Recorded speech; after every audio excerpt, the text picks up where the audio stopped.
Anambra show. Over the years, we've had youths, our leaders of tomorrow. And how often have they been involved in electoral reforms in Nigeria? This morning on Good Morning Anambra show, we are here to actually look at youth electoral reforms, the priorities. Have they given the chance? Have they actually been fully involved in what is happening in electoral processes in Nigeria? These and more you'll be hearing from the mouths of young people that have been in the vanguard of fighting for the youth in not too young to run, in the person of Monso Orakwe, who is the executive director, Catch Them Young Community Initiative. Catco.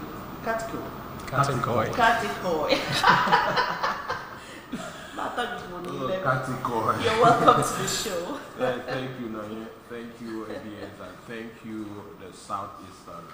All right, Israel Orji is a civil society activist. Good to have you. Thank you, ma'am. You're welcome. All right, now, so, while I was going through this topic, one thing that came to mind is that you should give us assessment of youth involvement in electoral activities since you guys started this Not Too Young to Run campaign. Let's see, how would you assess the full assessment of youth involvement?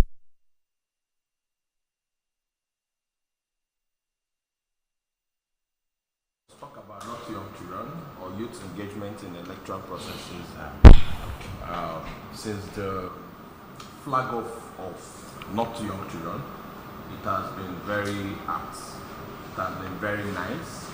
It has been encouraging in the sense that immediately the Not Too Young to Run Act was passed into law.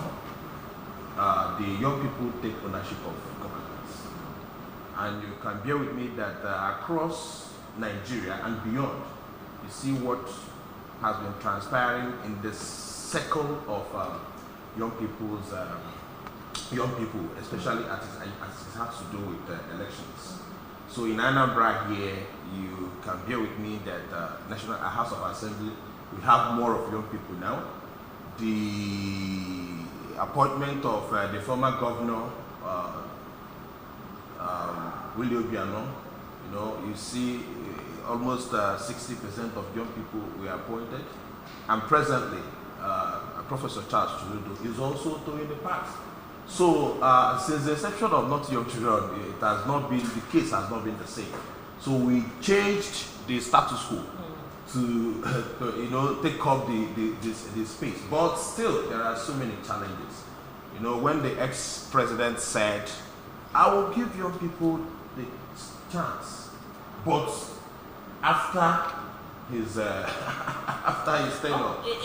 In other words, youths have been fully, So yes, then take also. They've been fully integrated into what is going on electoral-wise. Integrating them. They are integrating themselves. The reason is, we check out what happened in 2023 general elections. The active participation of young people, right from voter registration, picking up the voter's card, and even coming out en masse to vote. We've not had it this way.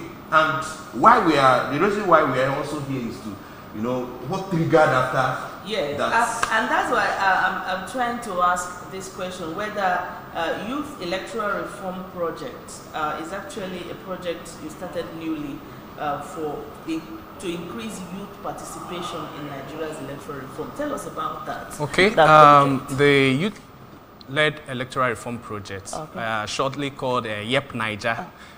So we can see that after the 2023 general election, most of the youths, their passion for participation in election was doused. Probably because most people did not get what they anticipated from the election. However, there's every need for us to continually engage young people. We can't say that young people are the futures of tomorrow if they are not engaged. All right. So for the YEP Niger is a project where we actually want to reignite that same passion. you might not get the outcome you wanted, but if you stop participating, things are not going to change. So YEP Niger is a project that is run across the whole 36 states of the Federation, including Abuja, the FCT. So we first of all gathered the young people to we did a research. So after we conducted this research, we had over 4,000 respondents in this research, and over 57% of these respondents agreed that there's every need for electoral reform. Following this, then, we also had 12 regional forums where we invited youth leaders across different groups, political parties, civil society organizations, road transport workers, to actually get their insight. What are your priorities? What will the government change in order to reignite those passions for you to continually participate in electoral process and politics? And from this research and this forum, we were able to generate 87 priority recommendations. That is the general consensus that was agreed by all young people across the Federation.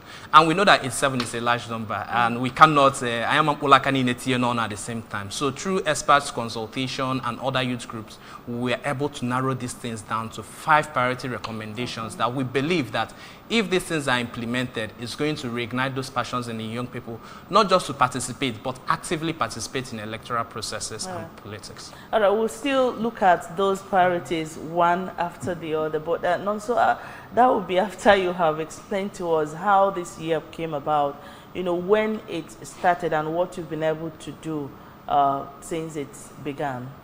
Okay, like Israel established, it was the outcome of 2023 election that spies of this YEP Niger. And how do we come about it? There was a whole lot of... your latest baby. Yeah.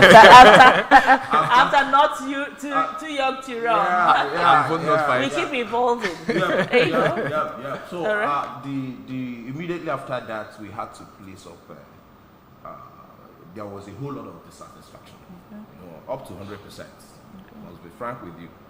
So, and what do? We have to engage these young people between the age of 18 years to 34 years. People that said, no, this election didn't all go well with us. Let us, reform. Let us add our voice to, re-engineer subsequent election. And how do we do that? You can't just do it by mere saying. We have to involve electoral reform. There is need to, touch our electoral law. So, and on that, we had to, there's what we call consortium.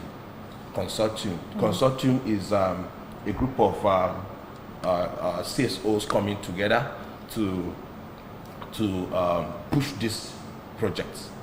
What are they in the southwest, in the northeast, in the southeast, in the south, and all of the regions? There are other organizations that are handling these projects as we are doing here in the southeast. So Catch Them Young Community Initiative is manning the projects in the southeast. So that was how the YEP Niger came up. A whole lot of capacity building programs were done for this consortium, for us to carry on these projects with the help of National Democratic Institute and National Endowment for Democracy, for democracy. So this is how we came up with this. So I haven't done that, including FCT, which gave KDI, Kimpact Initiative, the national leadership for this project. So that was how this YEP Niger came about. And trust me, so many people who have joined this project in the southeast and across the country are people who are passionate about elections in Nigeria, especially young people. Whether we like it or not, there are people who said we cannot try voting again. We cannot, attempt voting. Rather, let Nigeria break. There are young people like that. But with the engagement this YEP Niger has done, we are now getting their words. their attention. Okay. Their interests are now coming back gradually, especially some of us, some that accompanied us to this program, are also people who said we cannot vote again, but today they are joining the campaign. All right, Israel. Yeah. Could you let us know the primary objective of YEP Niger, before we move on? The primary objective is I want young people to lead the process. YEP Niger wants young people to lead. So whether the old like it or not? Yes, whether they like it or not. Because this future that we keep talking about, the future belongs to the young people. If we don't get engaged now, we might not be able to see those future we are waiting for. Okay. All right. So we want young people to lead the electoral reform process. It is young people that are saying that they were disenfranchised in the last electoral elections. So let them lead the process. Let them make the recommendations. Let them advocate for it so that they can be included in the electoral bills. All right. Now, you said there are top 5 youth electoral reform priorities in Nigeria. So let me begin with you. Let us know these top 5 priorities and what they are. Let's take them one after the other and explain in details what actually they mean to us. Okay. Number 1 of these priorities is establishment of an electoral offences commission. Okay. You can bear with me that over the years, since the inception of democracy, people, especially our politicians, both even the electorate, will violate electoral law and nothing happens. If you are in a polling unit and you observe something like election manipulation, and you try to call the attention of the INEC official, you say, call the police. You call the police. Police will say, call the INEC official. Just things like that. But there is no designated office that handles election violators. No designated office. Now, we look at it, and even those that violate, you hear that they have been, who even prosecute them? There is nobody has been prosecuted. Now you will hear they've been taken to EFCC to the extent that EFCC also apprehend people that violate electoral law. Okay, or who again? There are so many people around, so many agencies around this. So there is no designation of office that handles that. So on that, we came up with there should be an establishment of an office, an agency who handles that, which is Electoral Offences Commission. Okay. And when that is done, you know that these people are mainly for election violators. Okay? They have focus, they can't do the work of INEC officials, they can't do the work of police, just apprehension and prosecution. That is what this first bill is talking about. Then the second one is post-election petition resolution. You can bear me witness that after elections, people will tend to engage litigations in the courts. Okay? On that, you will see that someone will be in the courts and at the same time be inaugurated. As a member, House of Assembly, as a member, National Assembly, even as a governor, as president, the matter is in the court while the person is already working. So on that, we said post-election petitions should be resolved before inauguration. And once that is done, people will sit up. Then we have another one, timely transmission of election results. You saw what happened in 2023 general elections, where people will even be scanning results, they've announced results. Or people will, you will see the result, the result is coming. You won't even, there is no timely, transmission. So what they do is to delay tactics to either favor their political parties or whatever. So on that, we said, since we have gotten what we call beavers, right? Every result must be uploaded timely, so that people will be seeing it in everywhere you are in the country, even outside the country. Once the election is done, result is done, upload, and people will view it. Okay, that is timely. Then the other one is the INEC leadership selection process reform. You know, selection of INEC chairman, we know how it's done. It's always the president that appoints INEC chairman, and even the national commissioners. Now, this point is talking about the appointment of a national chairman for INEC. The INEC chairman should be off president. They should pull it off from presidency and form an independent committee that will man that appointment and then take it to National Assembly for approval. If we allow this to be the way it is, the president will always want to appoint who favors him or who favors his own political party. Who will I give money that will deliver our lineup? But when an independent committee for this is being set up, they are independent. They have the powers to appoint. After appointment, they will take the names to the National Assembly for approval. And finally, the interpretation of and amendment of continuous voters registration provisions. How do I mean by this? We have continuous voters registration. This continuous voters registration, how we need to get the meaning, full interpretation of that. Is it, you know, every day people turns 18. Every day people turns 18. Now, is it that it should be everyday registration or every election registration, every election period that people will register? So if it's every election registration, that means before the election you must have had a backlog of peoples who turned 18 that was not captured. But if it's once you turn 18, you walk to INEC office and you get it and register yourself. So we want to get the interpretation of this continuous voters registration. If it's well interpreted, then what stops us from implementing it? So that is what that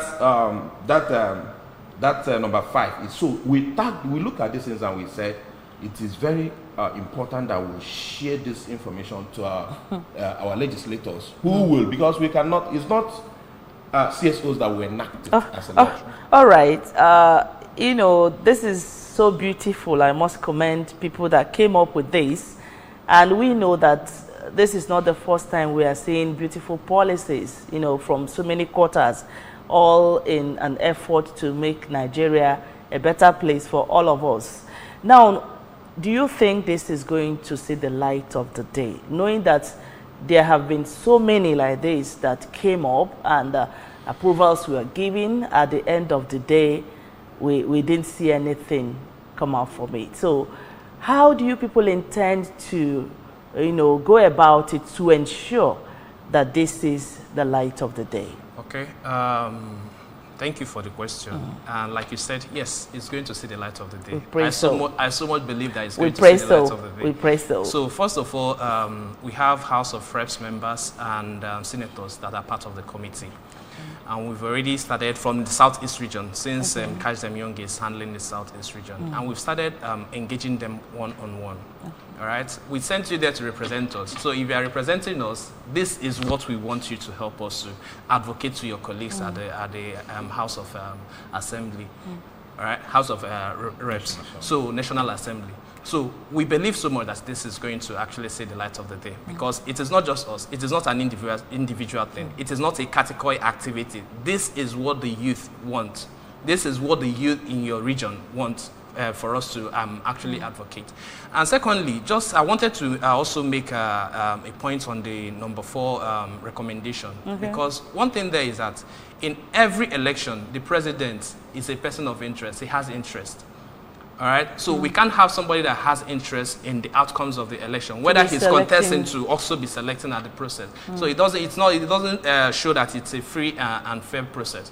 So we believe that the youth, because the last election, we never believed that the youth are going to make the considerable level of change that they made, even when at some point the voter registration was stopped at some point. But with the youth engagement, at some point, we also reignited it, and people started, INEC also started registration again. So we believe that with the engagement of youth, the consistent engagement of youth, that this is going to see the light of the day. Okay, let's believe so. Now, Nonso, all the priorities we've pointed out here, like I said earlier, they are beautiful when implemented. Now, what do you think we stand to gain as a people when these things are effectively, carried out? What do you think we democratically we stand to enjoy the dividend of democracy? Okay. And as it relates to elections, any election that is not transparent is bound to fail the people. It's bound to bring a whole lot of undemocratic processes if that leadership holds. So this priorities promises free, fair, and credible elections. Reason is that people will adjust in their way of the way they manipulate elections in Nigeria and the way they go about elections. So if these things are added, this one is the part of election. There's also a constitutional review committee, which and when you look at for Nigerian constitution, yes, okay, all of them are going on simultaneously. Okay, so what I'm trying to say is this: it promises credible elections, and people will actually assess dividends of democracy on their own. Okay. If you're just watching us, this is Good Morning Anambra, and we are talking youth electoral reforms, the priorities. I have Israel Oji, a civil society activist, and of course, Nonso Orakwe, Executive Director, Catch Them Young Community Initiative in the studio. We've talked a lot about this and of course what we stand to gain as a people, but at this point we take a very short break. Let's feel the pulse of the masses out there. We'll be right back.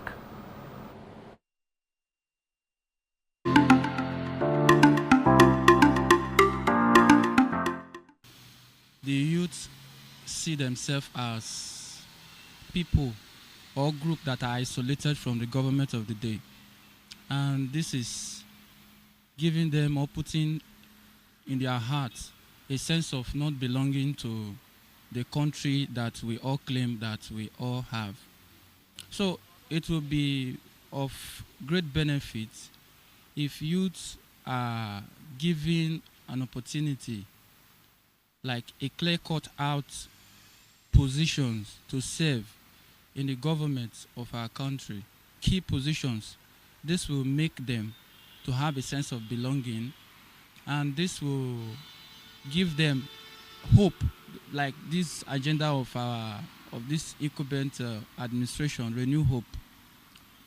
The government have to bring a strategy that will give the citizens that renewed hope that he preached during his manifesto.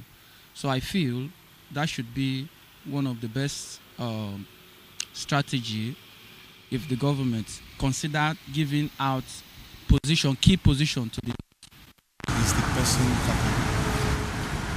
The capability of the person in question. If the youths are ready and they actually have everything it takes, why not?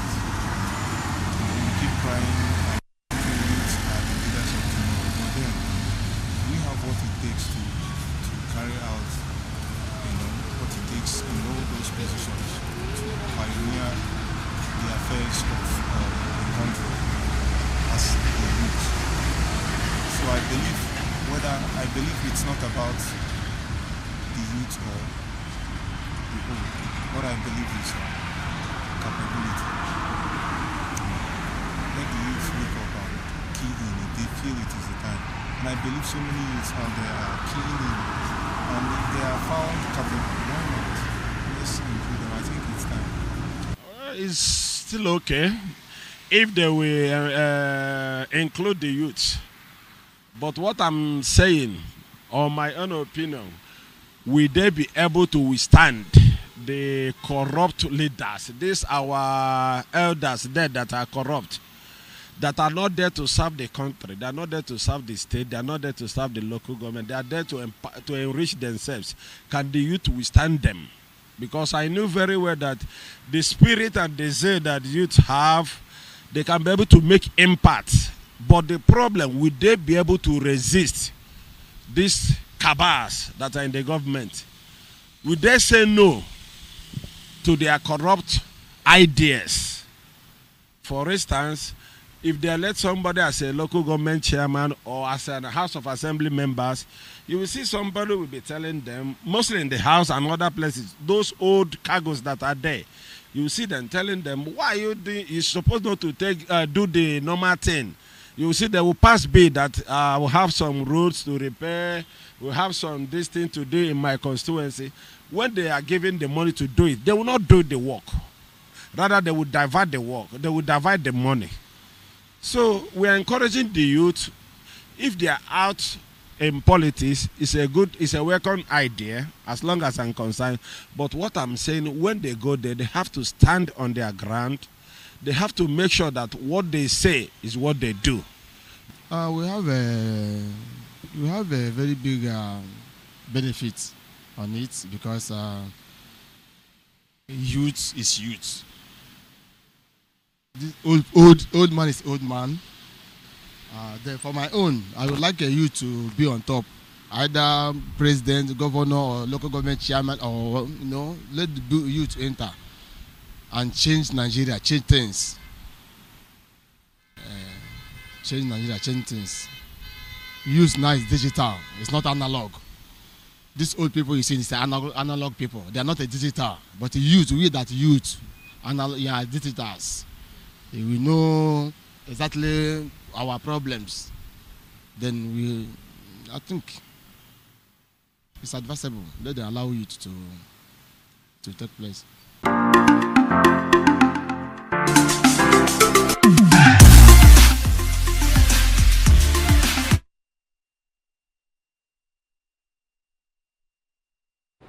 You're going to react to what they said. You're welcome back to the studios of Good Morning Anambra. I'm still here with Nonso Orekwe and Israel Oji talking about youth electoral reforms, their priorities. And of course, you've seen what the young people are saying on the streets. When we do Vox Pop like this, it's random. Let people speak their mind. Let them say how they feel about the whole situation. And also quickly, can you react to what some of them said in that video? Okay, if I make, the other one was not, it wasn't clear enough, but from the one I heard that is clear, they are reacting to uprightness in the government. And I had someone who said old people are more, let them not go and join old people, that old people cannot allow them to rule, okay? That they're already corrupt. But in my mind, I also know that there are some level of young people who are also corrupt, because those old people, young people are carrying their portfolios. They're looking up to them. They are looking up to them. They are their role model, okay? So, but even at that, there are also young people who are not, they work every day, night and day to make sure that Nigeria can work at its best. But coming to that, I will not, remember the mission of Not Young Children wasn't to retire the entire old people, okay? But when it's bad, they are good to retire, all of them. We are good to retire them. The idea of Not Young Children was to bring in young people to be inclusive, to let there be inclusiveness, that young people will participate, and also the elders among them will transfer their wealth of experience. Yes, so that as they are going, these young people will take over. But you see, the mission, that mission is not really working properly. Reason is that old people want to die on the seats. They want to die on the seat, and when that happens, it's not giving any promise to the young people. So from what he's saying, I will also react that he's just saying the reality, but we cannot all, focus on the negative aspect of it. We should all work tirelessly in our respective and be optimistic. But one day it will get better. If all those young people who are there should also join hands with what we are doing, I think we'll get it better. Okay, your reaction before we do other things. My reaction is there's a man that talked about people going there to represent their own personal interests. And I also feel that the beginning of governance starts from election. Okay. And most times we don't feel part of the system because... The process. Yes, the process, because at the start of the election, we never participated. Okay. We never voted anybody. And sometimes we want to hold the people at the helm of affair accountable. We want to hold the president, the governor accountable. All right, but now we are going to have our local government elections. We're going to have councillors. We're going to have chairman. All right. So at the end of the day, I think those accountability. If we want to actually get these things right, it's to get involved in the electoral system. Get involved so that when I vote you in, and we know that we voted you in, and we know that this is our votes counted, so that when you start doing some things that are not right, you're also scared that at the end of the day, when you come back again, we're not going to vote you in. I think except you guys are going to change the whole scenario, because in Nigeria, we know that most people in positions of authority got there by share of who they know, by manipulation, which is the fact, So holding people accountable, somebody that you did not put there. Because the other day I saw a video going viral where civil servants in Abia State were dancing to the rooftops that the man paid all their arrears of salaries owed them. And they were happy. There is something they were saying, that he is the one. They put him there. And somebody wrote that woman, that lady that was a wreck during that election, they were just praising the woman. Had it been she was not there, who knows what would have happened, So I don't know whether the YEP Niger is going to help in that direction, in as much as you're bringing these top 5 electoral reforms, that this should equally go into that, to see that people a time has come for Nigerians to really put people that they want in seats.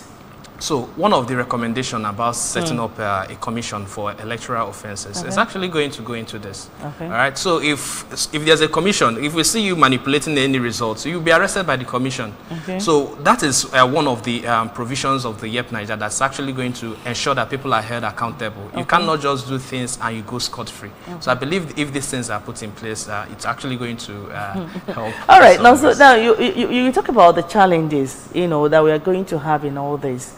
Because I know that most things you set out to do, there must be challenges, and most times those challenges propels you to even get it right. So what are some of these challenges that you guys are going to have? Okay, first of all, challenges from the scratch is meeting up with these National Assembly members at this level.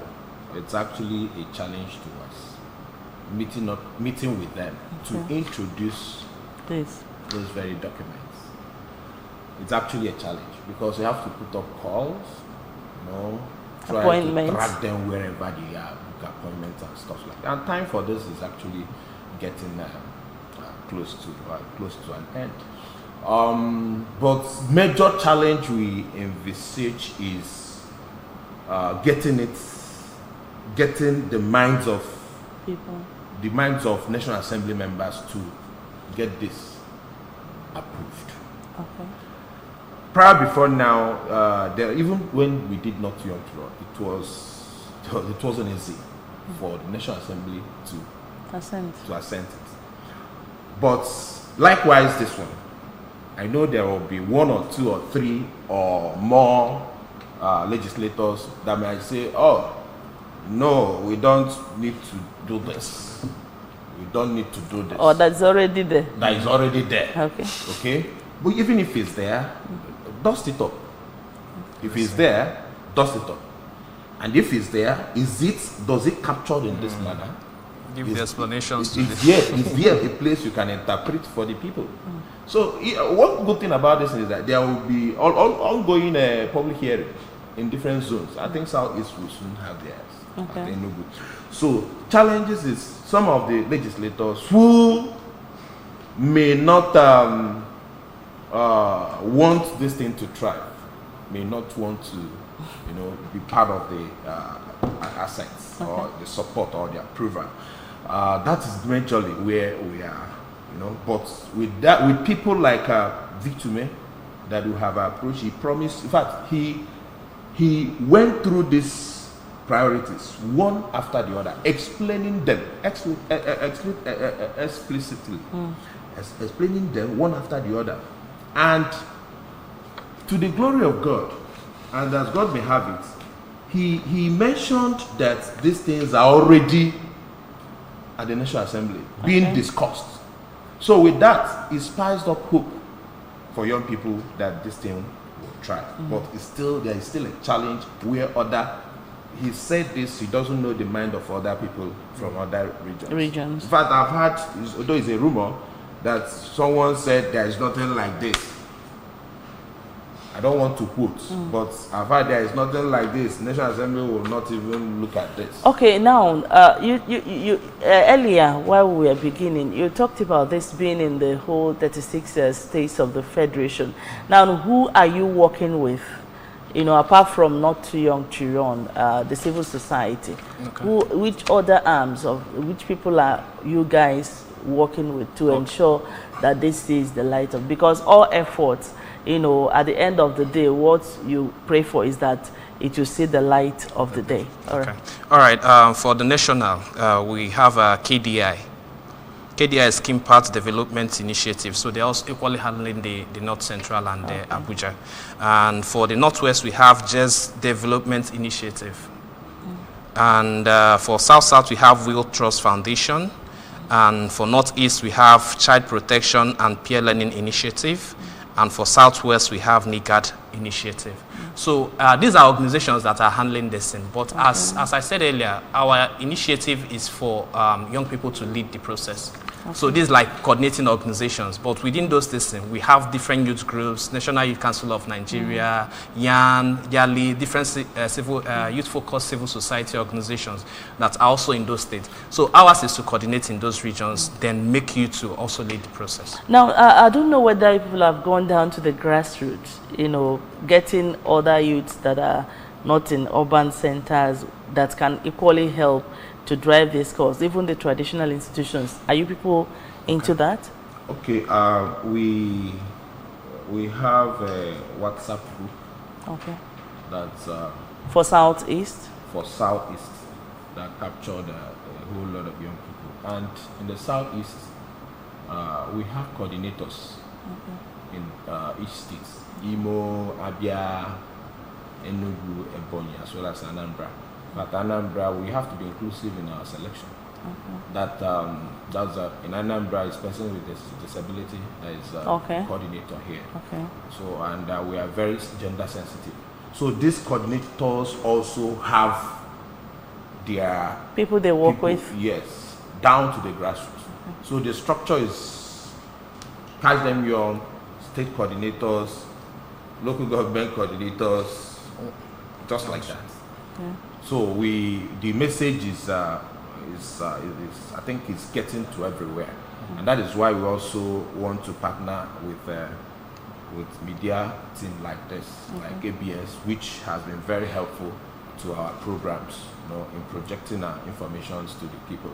So our structure is very, very intact, and I think the people at the grassroots, I might not give you 100% that all of them have heard about it, but gradually it's penetrating. Okay, this project is like how old now? We started July. Okay, but the research process started around earlier this year, around April. Okay, it's still a baby, right? It's still a baby, yes. But however, there's a hashtag that we're using, Niger Youth Electoral Demands, so that youths across the country can use that hashtag and see every activities that have been done, and also be able to join the advocacy process within their respective states.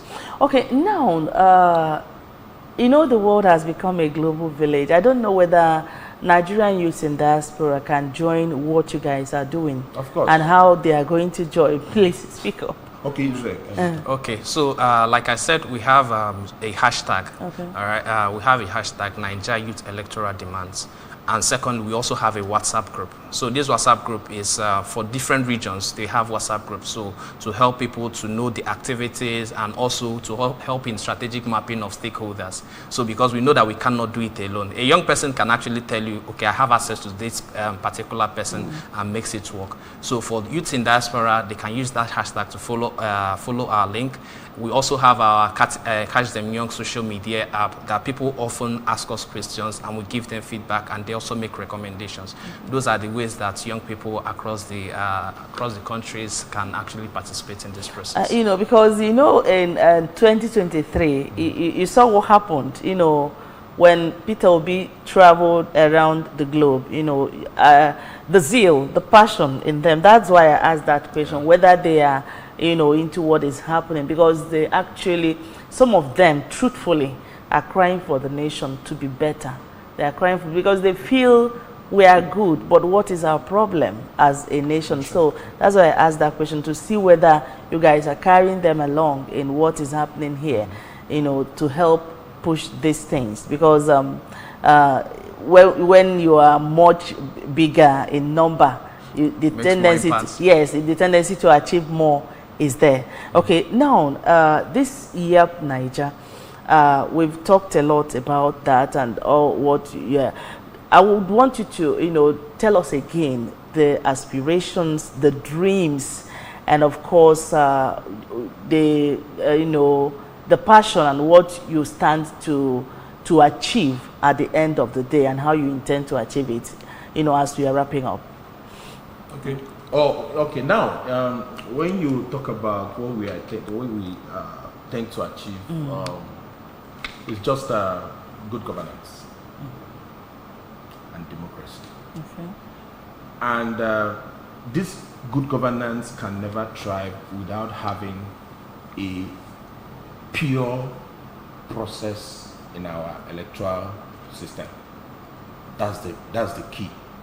Then, in order, the motivations and aspirations around it is, we want to get young people sanitized in the process. We want to engage them. One, to actually know their civic rights. Two, to go into politics and run the game very, very well in a system that will bring sanity to the whole nation. So if this is done, you find out that the 2027 general election will be far, far, far better. In fact, what we are projecting now is replicate what you did in 2023. That's the message. Very soon now it will come up in a very refined form. Okay. Replicate what you did in 2023. What is the replication? The replication is that to come out the turnout, the participation. I mean, it's amazing. It's amazing. So we are happy it happened. We can't just go back and, you know, we can't just sit back and allow the system to get corrupt more. Okay? Whether we like it or not, what transpired in 2023 election sent signals to all our leaders. And if that is replicated again, that means the country will pick up in a positive form. So this project promises good governance and sanitized electoral system. Okay.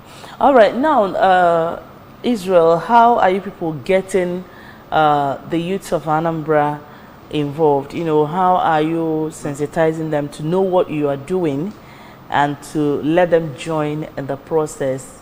Okay. Apart from the use, we use social media primarily to talk about our activities and WhatsApp groups. However, our state coordinators and other volunteers that work with us also goes to churches. They go to a Catholic church. If they have a Sion president, we talk to them. Whenever they have a gathering, we talk to them about these things, because these things can't just remain on the paper. We have to add actions to it, and adding actions to it needs a reorientation and sensitization of other youth groups so that they can actually get involved. So we are using established networks of youth groups to sensitize them. We're using social media, we're using WhatsApp group to actually make sure that more people get involved. And when this thing, we see people coming to, with the link shared on the WhatsApp group, people also keep joining the WhatsApp group day in, day out. And those are the ways and avenue for which we... All right. Now, so I don't know, what's your message to the people of the Southeast, the people of Anambra, then the government? You know, what's your message primarily to these people? My message to Southeasterners, especially the young people, is to reduce searching for pornographies on your phone. Reduce, or not even stop trying to defraud people with your phone. Search for Yep Niger and know what we are doing and engage. Then another thing is, I will also ask that, or request that any young person who is not a carried member of a political party should endeavor to do so, to register with a political party, because that is where the process starts. If we get political parties sanitized, we can get the entire society sanitized, because the manipulations that happens there is heavy. They are the people that produces the candidates. And when you produce the wrong candidates and enforce the election to happen so that he will emerge, if he emerges, the society will survive. You know, in all this... So internal democracy is paramount. Oh, all right. In all this, as we were talking, there's this thing about family that has been coming to my mind, that when a man or when parents give birth to their children, they nurture them to a level and allow them to play on the stage while they sit back to watch what they are doing. And it's like, why can't our leaders, our elders in leadership positions, give the younger ones the chance, and watch them display, not when they are in the grave, watch them while they are still alive, display, to actually know whether... All right, on that note, to government, especially the governors, we request that you support this movement of priorities being recommended for our electoral reform. All right, and that's how we are wrapping up the show this morning. Let the elders sit back for once and allow their children to perform on stage. Let them see actually if they have children or not. Sure. I would like to thank you so much, Nonso Orakwe, for being here this morning. Thank you for coming. Thank you. Let's do more, the young people. All right. Thank you so much, Israel Oji, for being here too. The future is now. Thank you. All right. It's been great having these young ones here. My name is Nonyang Okoye. Thanking you so much for watching and hoping that we do this again tomorrow.